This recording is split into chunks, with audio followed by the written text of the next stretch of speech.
Welcome back to my channel nursing Didi. आज हम discuss करेंगे ब्रेस्ट फीडिंग यानी कि स्तनपान। जो महिला पहली बार बच्चे को जन्म देती है उसे बच्चे को दूध कैसे पिलाएं इस बारे में पता नहीं होता, तो मैं आपको इस बारे में बताऊंगी। तो आइए देखते हैं ब्रेस्ट फीडिंग होता है क्या है। ब्रेस्ट फीडिंग एक ऐसा प्रोसेस है जिसमें मदर अपने स्तन से बेबी को दूध पिलाती है। जब वो डायरेक्ट ब्रेस्ट से दूध नहीं पिला पाती है तो उस दूध को बोतल में इकट्ठा करके फिर फीडिंग बोतल से दूध पिलाती है। ये कितने टाइप्स का होता है? पहले आता है कोलोस्ट्रम, उसके बाद ट्रांजिशनल मिल्क, फिर मैच्योर मिल्क, फिर preterm milk, four milk and hind milk. आइए देखते हैं एक एक करके इन सब के बारे में। पहले आता है कोलोस्ट्रम। कोलोस्ट्रम क्या होता है? ये डिलीवरी के एक हफ्ते के अंदर जो मिल्क आता है उसको बोलते हैं कोलोस्ट्रम।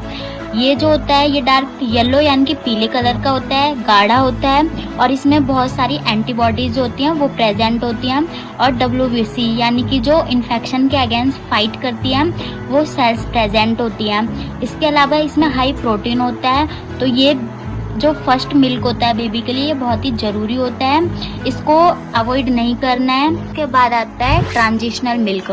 जो फर्स्ट मिल्क होता है कोलोस्ट्रम, जब वो मिल्क एक हफ्ते तक ख़त्म हो जाता है उसके बाद ट्रांजिशनल मिल्क सीक्रेट होना स्टार्ट होता है। ट्रांजिशनल मिल्क जो होता है ये 2 हफ्ते तक आता है और इसमें इम्यूनोग्लोबिन्स होते हैं और लो प्रोटीन कंटेंट। इसमें प्रोटीन जो होता है वो काफ़ी कम मात्रा में होता है। इसके अलावा फैट एंड शुगर जो होता है वो इसमें हाई मात्रा में होता है। उसके बाद आता है मैच्योर मिल्क।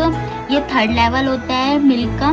जब ट्रांजिशनल मिल्क जो है वो ख़त्म हो जाता है उसके बाद सीक्रेट होता है मैच्योर मिल्क।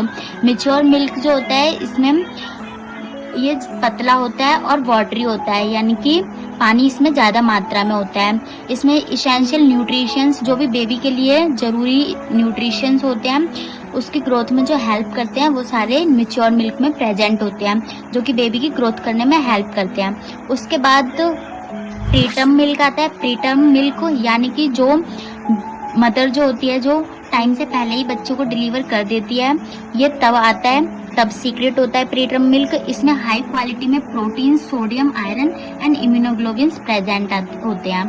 देन आता है फोर मिल्क। कई बार होता है कि बच्चा जो होता है वो उस टाइम पे दूध नहीं पीता है तो मदर की ब्रेस्ट से दूध बहना स्टार्ट हो जाता है। तो उस टाइम पे उन्हें नहीं पता होता है कि दूध कैसे स्टोर कर सकते हैं आप। तो आप बोतल में भर के दूध को 6 से 8 घंटे तक रूम के टेम्परेचर पर रख सकते हो।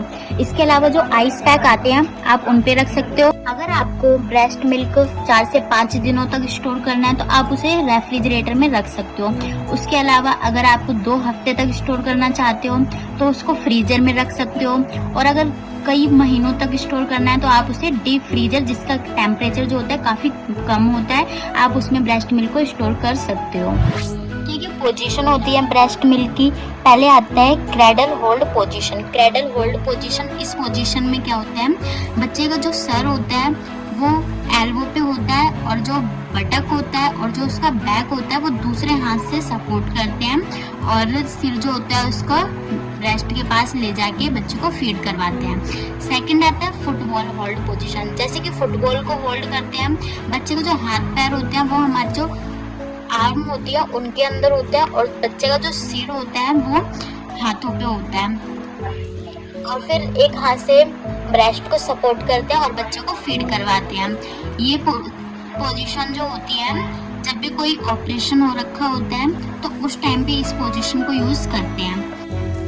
नेक्स्ट आता है side line position. Side line position में क्या होता है मदर जो होती है उसका फेस और जो कंधा होता है वो एक ही तरफ होता है। ऐसे ही सेम बेबी का फेस जो होता है वो मदर की तरफ होता है, यानी मदर और बेबी आमने सामने होते हैं और एक ही साइड वो करके लेटते हैं। इससे बेबी जो होता है वो इजीली फीडिंग कर लेता है।